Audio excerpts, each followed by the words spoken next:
नमस्कार, आप देख रहे हैं प्रदेश का सबसे भरोसेमंद news channel India news Rajasthan. आपके साथ मैं अभिषेक पांडे। हमारी खास पेशकश बड़ी बहस में आप सभी का स्वागत है। आज हम बात करेंगे उत्तर प्रदेश और बिहार की तर्ज पर राजस्थान की राजनीति में भी अब जुबान फिसलने का ट्रेंड जो है वो तेजी से बढ़ रहा है। इस मुद्दे पर मंत्रियों, विधायकों और नेताओं के बड़बोले और विवादित बयानों से वे खुद अपनी और पार्टी की किरकिरी करा रही हैं। अपने बयानों को लेकर हमेशा चर्चा में रहने वाले सैनिक कल्याण राज्य मंत्री राजेंद्र सिंह गुड़ा ने सार्वजनिक निर्माण विभाग के अधिकारियों से कहा कि उनके क्षेत्र की सड़कें बॉलीवुड की अभिनेत्री कैटरीना कैफ के गालों की जैसी बननी चाहिए और मंत्री की इस बात पर गांव वालों ने जमकर ठहाके लगाए।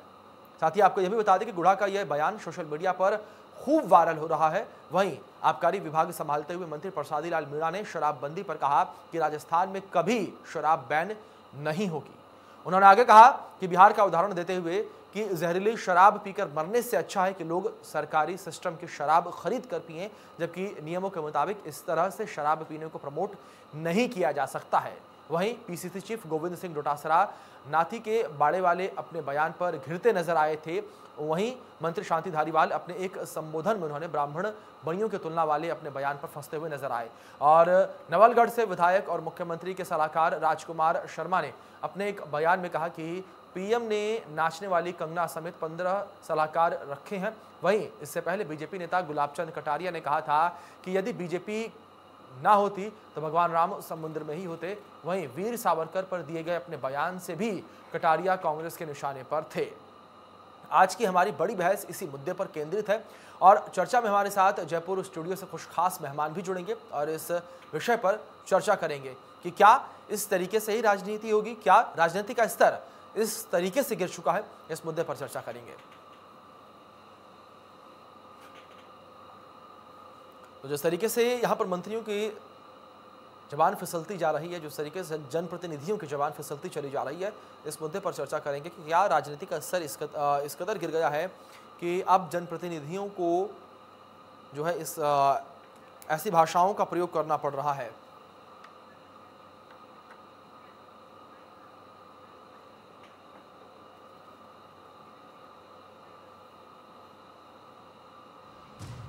चलिए चर्चा को आगे बढ़ाते हैं। हमारे साथ हमारे गेस्ट जो हैं जुड़ चुके हैं। हमारे साथ डॉक्टर निमिषा गौड़ जुड़ी हैं जो कि भारतीय जनता पार्टी से नेता हैं और हमारे साथ डॉक्टर प्रदीप चतुर्वेदी जी जुड़े हैं जो कि कांग्रेस से नेता है। आप दोनों लोगों का बहुत बहुत स्वागत है इंडिया न्यूज़ राजस्थान पर। डॉक्टर प्रदीप, सबसे पहला सवाल आपसे है मेरा, क्योंकि आप ही सत्ता में, आप ही की पार्टी जो है सत्ता में है। जिस तरीके से बयान यहाँ पर आपके नेताओं की ओर से दिए जा रहे हैं, इसको लेकर आप क्या कहेंगे? क्या सत्ता अब इस तरीके से नीचे गिर चुकी है कि जनप्रतिनिधि इस तरीके का बयान देंगे कि अपनी जुबान पर ही उन्हें कंट्रोल नहीं?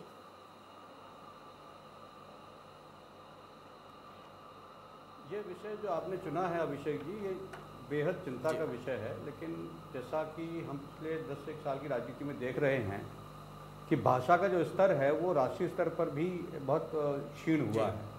और नेताओं की जहाँ तक बात है, जैसे ही अब इस मामले में जैसा कि राजस्थान में हुआ है, तो मैं समझता हूँ कि ग्रामीण पृष्ठभूमि जो लोग नेता आते हैं वो अपने ग्रामीण क्षेत्र के जो वातावरण है, जो उसका संस्कार है, जो उनकी संस्कृति है, तो वहाँ अपनी लोकप्रियता को बनाए रखते हुए वहाँ के ही सिस्टम में जिस तरह का माहौल चलता है उस तरह के भाषण देने लगते हैं जी। और अभी जो वाकया आपने इंगित किया है कि प्रदेश के 2-3 नए मंत्रियों ने ऐसा किया है, तो मैं समझता हूँ कि वो उन्माद में अपने उस क्षेत्र में गए जहाँ को बिलोंग करते हैं, जहाँ को रिप्रेजेंट करते हैं, तो वहाँ जाकर उन्होंने अपनी भाषा में अपने लोगों के बीच जिस तरह का वो उनका तारतम्य बैठा हुआ है, जिस तरह की लोकप्रियता जिस माध्यम से उन्होंने हासिल की हुई है। अच्छा प्रदीप जी, ये केंद्र है लोकप्रियता का।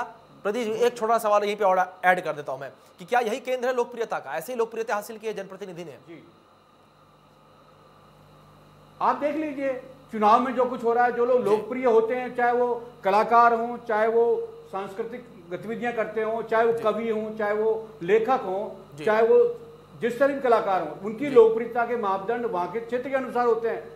मेरा मानना है कि जो उनकी लोकप्रियता है, इसी वजह से वो चुनाव जीतते हैं। अगर वो चुनाव जीते पार्टी की विचारधारा में दिमाग रखते या उन पर विश्वास रखते तो पार्टी की धाराओं में आके चुनाव लड़ते। लेकिन अब चूंकि मिलीजुली संस्कृति का राजनीतिक वातावरण है, सरकार भी इन पर डिपेंडेंट होती है, तो ये लोग उसकी लिबर्टी कभी कभी ले लेते हैं। लेकिन मुझे सूचना मिली है कि माननीय मुख्यमंत्री जी ने आज अहमदाबाद में माननीय श्री अहमद पटेल जी की जो पुण्यतिथि पे भाग लिया, तो वहां उन्होंने इस संदर्भ में संज्ञान लेते हुए एक कहा भी है। ठीक है प्रदीप जी, आपकी बात समझा। मैं एक बार प्रतिक्रिया निमिषा जी के ले लेते हैं कि अगर लोकप्रियता है तो कुछ भी नेता कर सकता है, कुछ भी जनप्रतिनिधि कर सकता है। डॉक्टर निमिषा जी, आपने भी सुना प्रदीप चतुर्वेदी जी को, किस तरीके से आप पलटवार यहाँ पर करेंगे? उनका सीधे तौर पर यही कहना है कि जनप्रतिनिधि की लोकप्रियता है तो उन्होंने अपने जनता के साथ इस तरीके से मतलब शब्दों का प्रयोग कर लिया।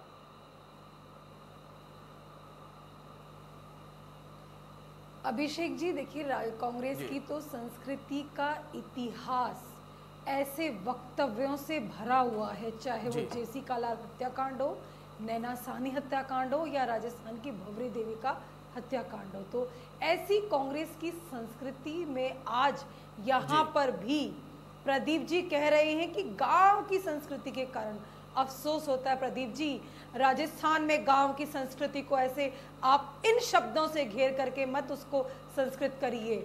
ये राजस्थान का गांव है, ये वीरों रजवाड़ों का गांव है।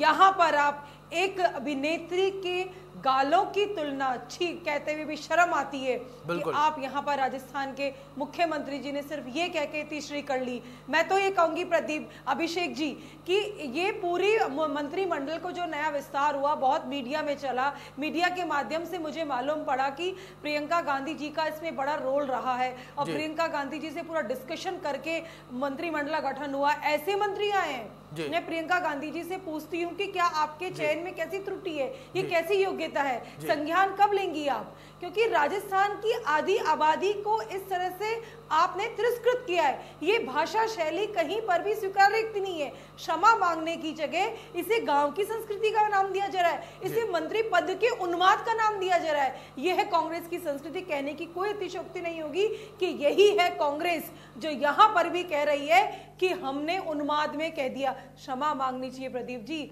बहुत पीड़ा होती है जब एक महिला के लिए आप ऐसे शब्दों का प्रयोग करने के बाद आप माफी नहीं मांग रहे। ये राजस्थान है, ये क्षमा नहीं करेगा आपको। बिल्कुल, आप ये बताइए कि आप ठीक है निमिषा जी, आपकी बात समझ ठीक निमिषा जी बात समझ गए। एक बार प्रदीप चतुर्वेदी जी का रुख करते हैं। उन्होंने एक शब्द तक नहीं बोला। प्रदीप जी, जिस तरीके से यहाँ पर सीधे तौर पर विपक्ष भी आप पर हमलावर है और जिस तरीके से ये बात सही है कि जहां पर जिस तरीके से बिगड़े बोल को आप लोकप्रियता का एक कह सकते हैं कि चोला पहना रही हैं, उस लोकप्रियता का चोला के नीचे उस बिगड़े बोल को आप दबाने का प्रयास करें, शायद ये ठीक नहीं है। अभिषेक जी, मेरा तात्पर्य जो आपने पकड़ा है वो उचित नहीं है। मेरा कहने का तात्पर्य यह है कि उन्होंने अपने क्षेत्र की संस्कृति और उसके आधार पर बातचीत की। अच्छा प्रदीप जी, ठीक है प्रदीप जी, एक बार रुको। प्रदीप जी, मुझे आप ये बता दीजिए किस संस्कृति में ये कहा जाता है कि आप अभिनेत्रियों के गालों की तुलना रोडों से करें, इस तरीके का आप बयान दें? किस संस्कृति में कहा जाता है, आप मुझे बता दीजिए, मुझे नहीं पता। मेरी बात सुनिए अभिषेक जी, मैं आपकी बात सुन रहा हूं, मैं आपकी बात सुन रहा हूं प्रदीप जी। बस मेरा सवाल इतना है कि आप मुझे ये बता दीजिए कि किस संस्कृति में ऐसा कहा जाता है, किस संस्कृति में ऐसा सिखाया जाता है, मुझे इसका जवाब दे दीजिए आप। मेरा तो छोटा सा सवाल है, मैं तो आपके सामने साफ कह रहा हूं कि मुझे नहीं पता इस संस्कृति के बारे में, मुझे भी अवगत करा दीजिए। मैं इस बात को मानता हूं कि इस तरह की भाषा का इस्तेमाल नहीं किया जाना चाहिए। ठीक है, मैं इस बात का प्रबल समर्थक हूं कि इस तरह की भाषा का उपयोग नहीं किया जाना चाहिए। ठीक है, लेकिन आज जो बात निमिषा जी ने भी कही है, तो ज्ञानदेव आहूजा, मदन दिलावर और गुलाब चंद जी भी उसके एग्जाम्पल हैं। उन्होंने किस किस तरह के भाषण दिए हैं, सांप्रदायिक भाषण दिए हैं। उनकी भाषा का इस्तेमाल मैं उनका उल्लेख नहीं करना चाहता, मैं एक स्वस्थ बात करना चाहता हूं। पर सवाल यह है कि मुख्यमंत्री जी ने प्रदीप जी, इससे अच्छा मौका नहीं मिलेगा। प्रदीप जी, इससे अच्छा मौका नहीं मिलेगा, आप उल्लेख कर दीजिए, निमिषा जी बैठे हैं, उनसे जवाब जान लेंगे। प्रदीप जी, आप उल्लेख करिए, निमिषा जी से अभी उसका जवाब लेंगे। मैंने कहा ना कि उनको ऐसी भाषा का इस्तेमाल नहीं करना चाहिए और मुख्यमंत्री जी ने उनको मर्यादा में रहने की हिदायत आज अपने उद्बोधन में दे दी है। ठीक है, ठीक है, ठीक है निमिषा जी, यहाँ पर बात प्रदीप जी की ठीक है कि अगर गिरबान में झांका जाए तो भारतीय जनता पार्टी के जो तमाम नेता वो भी कम नहीं है, चाहे भगवान राम को लेकर बयान देने की बात हो। प्रभु श्री राम जी, प्रभु श्री राम जी के अस्तित्व पर प्रश्न लगाने वाली कांग्रेस यदि बोलती है, अब जने उदाहरण करते हैं पुष्कर में आके इनके पूर्व अध्यक्ष, वर्तमान उपाध्यक्ष, तो कोई अतिशयोक्ति नहीं होगी। ये दोगली राजनीति जो ना, मैं लड़की हूं, लड़ सकती हूं, और राजस्थान के अंदर जो नारी की टिप्पणी करेगी, जो सड़क से तुलना की ना, बहुत अशोभनीय टिप्पणी है, क्षमा मांगनी चाहिए। लड़कियों लड़ सकती हूँ, प्रियंका गांधी जी ये कह रही हैं और राजस्थान में संज्ञान तक नहीं लिया। मैं पूछती हूँ कांग्रेस की अध्यक्ष से, आला कमान से, अब एक महिला है, अपनी पार्टी के नेताओं के बारे में कोई कमेंट निमिषा जी नहीं ले रही है। लेकिन निमिषा जी यहाँ पर प्रदीप जी ने साफ तौर पर कह दिया, निमिषा जी प्रदीप जी ने यहाँ पर साफ तौर पर कह दिया कि वो ऐसे किसी भी बयान का समर्थन नहीं करते हैं। वो कह रहे हैं कि ये गलत है, उन्होंने बात मान ली। लेकिन निमिषा जी बात यहाँ पर आपके पार्टी के नेताओं की हो रही है अब, कि आपके पार्टी के जो नेता हैं उनके भी तो बिगड़े बोल हैं। यहाँ पर प्रदीप जी ने 4 नाम गिनवा दिए। देखिए प्रदीप जी, जिन बयानों की तुलना करके तुष्टीकरण का जो यहाँ भी प्रयास कर रहे हैं वो बड़ा दुखद है, क्योंकि जब प्रियंका गांधी 40% आरक्षण उत्तर प्रदेश अपने नेताओं के बारे में बात कीजिए, जिन 4 नेताओं ने इस्तेमाल करके, निमिषा जी अभी तक मैंने आपकी बात सुनी है, उनके बारे में निमिषा जी मैंने अभी तक आपकी बात सुना कि बात उस मुद्दे पे हो रही है। लेकिन निमिषा जी आप जो है आप केवल कांग्रेस पे ठीकरा फोड़ रही हैं, केवल आप ये महिला वाले बयान को ही तोड़ मरोड़ रही हैं, आप अपने पक्ष से भाग रही हैं, आप अपने जनप्रतिनिधियों से भाग रही हैं। उसको लेकर क्या कहेंगे आप? उसको उस पर जवाब दीजिए ना। ये बात समझ गए हम, ठीक है ये गलत है, मैंने भी इस बात का जिक्र किया और यहाँ पर प्रदीप जी ने खुद भी इस बात का जिक्र किया कि वो ऐसे किसी मतलब बयान का कह सकते हैं कि समर्थन नहीं करते हैं। लेकिन बात यहाँ पर तो अब भारतीय जनता पार्टी के नेताओं की भी तो हो रही है, उनके भी तो जनप्रतिनिधि हैं, उनके भी तो बिगड़े बोल है। 4 नाम यहाँ पर खुद प्रदीप जी ने गिनवाए हैं, उसको लेकर आप क्या कहेंगी? जवाबदेही तो उस पर भी बनती है, आप बैठी हैं तो। अभिषेक जी देखिए, जिस तरह की अशोभनीय टिप्पणियों के माध्यम से कांग्रेस अपनी संस्कृति या अपनी रीति नीति प्रस्तुत करती है, अपनी पार्टी के बारे में बात कीजिए, जिस प्रश्न का जवाब दीजिए, आप बात को घुमाइए नहीं। आप मैंने जो आरोप लगाया है उसके बारे में बात कीजिए, आप घुमाइए नहीं। कांग्रेस का पक्ष में दे चुका हूं और मैंने कहा है, मेरे मुख्यमंत्री जी ने कहा है कि मुख्यमंत्री जिन्होंने एक जिम्मेदारी ली है वो मर्यादाओं में रहें। मुख्यमंत्री जी ने ये हिदायत जारी की है। आप अपने मंत्री के बारे में जो बयानबाजी हुई है, जिस तरह का माहौल उन्होंने बनाया, उसके बारे में आप वक्तव्य दीजिए। देखिए, जो बयान अभी इनके मंत्री राजेंद्र गुड्डा जी का है, उस बयान को लेकर के कड़ी आपत्ति है। मैं खुद व्यक्तिगत उसके बारे में मैं स्पष्टीकरण दे चुका हूं, मैंने अपना मत व्यक्त कर दिया है। आप अपने नेताओं के बारे में जो वक्तव्य आए हैं उन पर स्पष्टीकरण दीजिए। प्रदीप जी अभिषेक जी, निमिषा जी व्यक्तिगत पत्र लिखूंगी प्रियंका गांधी जी को। ठीक है निमिषा जी, ठीक है निमिषा जी, एक बार मेरी बात सुन लीजिए। निमिषा जी, एक बार मेरी बात सुन लीजिए, आपकी बात मैं समझ गया। ठीक है, इस बयान जो ये बयान दिया गया है अभिनेत्री के गाल से जुड़ा हुआ, इसकी निंदा मैं भी करता हूं। मैं यहाँ पर नेशनल टेलीविजन पर बैठकर इस बयान की निंदा करता हूं। यहाँ पर प्रदीप जी ने भी इस बयान की निंदा कर दी है। ठीक है, इस वजह से मैं उनसे हटकर आपके ऊपर आया हूं कि जो आपके जनप्रतिनिधि हैं उनको लेकर आप क्या कहेंगे? आप यहां पर भागती हुई नजर आ रही हैं। ऐसे में तो नेशनल टेलीविजन पर यही जाएगा ना कि भारतीय जनता पार्टी के नेताओं ने जो बयान दिया है उससे उनके प्रवक्ता जो है, उनके नेता जो है भागते हुए दिखाई दे रहे हैं। आप क्योंकि खुद खुलकर उस पर बात करने से कतराती हुई दिख रही हैं। अभिषेक जी आप मुझसे 1 to 1 बताइए ना, हर विषय पर हमारी भारतीय जनता पार्टी निश्चित तौर पर बहुत ही अनुशासनात्मक पार्टी है। बूथ से लेकर के केंद्र तक का हर कार्यकर्ता अपनी अनुशासन की परिधि में रहकर के कार्य करता है। किसी भी तरह की ऐसी आपत्तिजनक टिप्पणी के माध्यम से तुष्टीकरण नहीं किया जाता है। आपने क्या कार्रवाई की? गुलाब चंद कटारिया, मदन दिलावर और ज्ञानदेव आहूजा पर क्या आपने कार्रवाई की? आप बताइए। आपके संगठन ने की, आपकी पार्टी ने की, आपके नेतृत्व ने की, आप उसका जवाब दीजिए। पर 4 इनकी मुख्यमंत्री महिला मंत्री बनी है और ऐसे विषय पर संज्ञान लेते हुए सोशल मीडिया पे वायरल हो गया। बिल्कुल अभिषेक जी, आपने कहा लोकतंत्र के चतुर्थ स्तंभ पर 24 घंटे बाद हम इस विषय को लेकर के विश्लेषण करने का माध्यम प्रयास इसलिए कर रहे हैं कि इस तरह की अशोभनीय टिप्पणी दोबारा ना आए। किंतु यहाँ पर विषयांतर करने के बाद ये तय नहीं हो रहा कि क्यों नारी आदि आबादी को बार बार जलील किया जाता है कांग्रेस की नीति में। फिर क्यों कहते हैं लोग लड़की लड़ सकती है? एक सवाल, अच्छा एक मुद्दा यहाँ पर ये भी है, सेना में लड़ रही लड़की, ठीक है निमिषा, पुलिस में है, ठीक है निमिषा जी, यहाँ पर आरोप प्रत्यारोप का जो सिलसिला हमने देख लिया। लेकिन यहाँ पर अगर बात सत्ता को लेकर करें तो यहाँ पर जिस तरीके से बयान दिया गया है यहाँ पर प्रसादी लाल मीणा जी की ओर से, प्रदीप जी सवाल मेरा आपसे है, जिस तरीके से उन्होंने शराब को लेकर बयान दिया, आपको लगता है कि वो बयान ठीक था?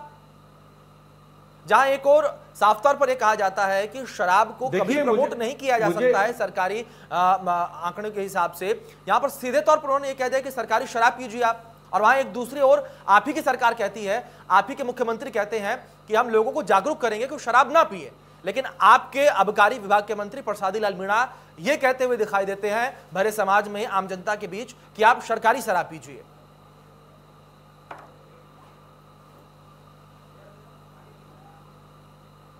देखिए, जो ये वक्तव्य आया है और जो मैंने इसको बयानों को देखा है जी, मेरा इसमें सीधा स्पष्ट मत ये है कि मंत्री जी ने उनको ये कहने का प्रयास किया है कि अवैध तरीके की जो शराब है उसका सेवन वो नहीं करें जी। और उनका कहना यह था कि अवैध शराब से सुरक्षित शराब सरकार की शराब होती है, उसमें कम से कम ये जहरीली शराब की संभावनाएं नहीं होती है। उन्होंने ये कहा है कि इस शराब के बदले अगर आप सरकारी शराब पिए बाई देवे तो उसमें ये रिस्क नहीं होती कि वो जहरीली शराब हो सकती है। उनका कहने का तात्पर्य ये रहा है, चूंकि वो उसके एक्साइज मंत्री भी हैं, उसके वो महकमे के वो मिनिस्टर हैं, तो उन्होंने लोगों को आगाह किया है कि अवैध शराब और हथकड़ी शराब का इस्तेमाल जहरीली हो सकती है। एक बात यहाँ पर और ऐड करूंगा, जांच नहीं होती, प्रदीप जी, एक बात यहाँ पर और ऐड स्तर नहीं होता। प्रदीप जी, यहाँ पर एक बात और ऐड करूंगा मैं कि यहाँ पर प्रसादी लाल मीणा जी जो हैं वो ये भी कह सकते थे ना कि आप शराब ना पीजिए, आप जहरीली शराब का सेवन ना करें। यहाँ पर सीधे तौर पर प्रमोट करने की बात कहां से आ गई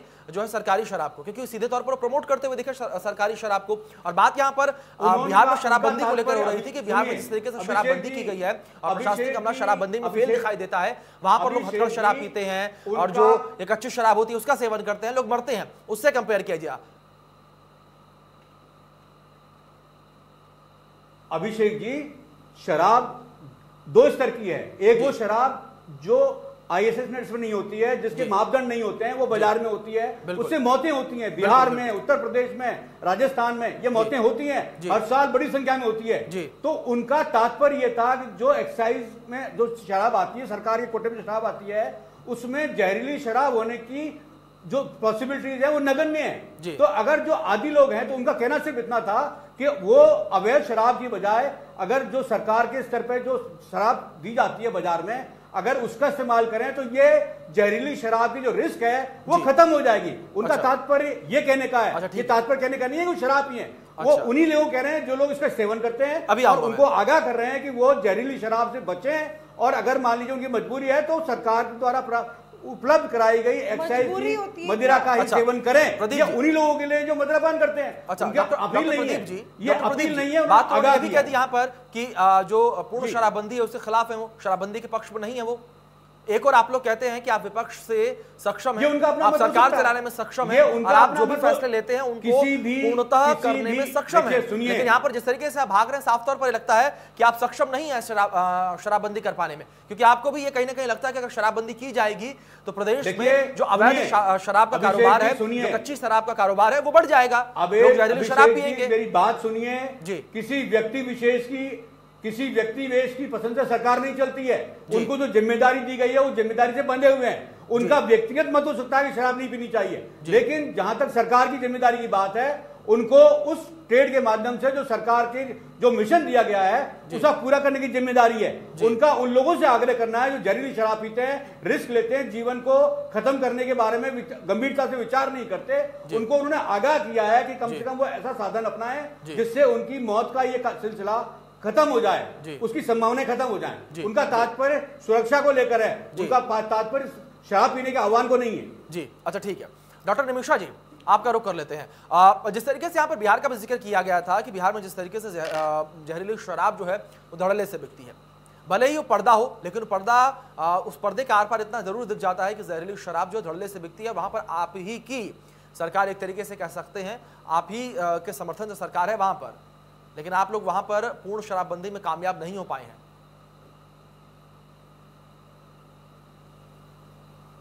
अभिषेक जी, देखिए हम राजस्थान के स्तर पे बात करें तो अभी मंत्री जी ने जो बयान दिया है वो बयान उन पंचायतों में अभी कुछ ही दिन पहले गांव की पंचायत के अंदर बात गुजरात की हो रही है। आप गुजरात के बारे में वक्तव्य दें, बात को घुमाने की चेष्टा न करें। बिहार आप अभिषेक जी नमिता जी से कहिए, निमिषा जी से गुजरात की बात करें, बिहार की बात करें। ठीक है प्रदीप जी, पर गुजरात या बिहार के क्षेत्राधिकार में यदि बात कर रहे हैं आप, तो शराबबंदी अपने आप एक ऐसी अनूठी पहल है, क्योंकि आज आप देखेंगे सबसे बड़ा जो खतरा हमारे युवाओं को है वो इनसे हो गया है। और यहाँ मंत्री जी लेकिन निमिषा जी अनूठी पहल है, निमिषा जी अनूठी पहल है, लेकिन इस अनूठी पहल में अनूठे तरीके से जो जहरीली शराब है वो भी बाजारों में पंचायतों का मोरल डिमोरलाइज नहीं होता है। देखिए अभिषेक जी, कुछ पंचायतों में पहल से मतदान के माध्यम से शराबबंदी की जा रही है, गांवों ने पहल की है ना, राजस्थान में गांवों में शराब पहुंच रही है, हर घर तक शराब पहुंच रही है और हर बड़े अधिकारी को इस बात की जानकारी है। ये पहल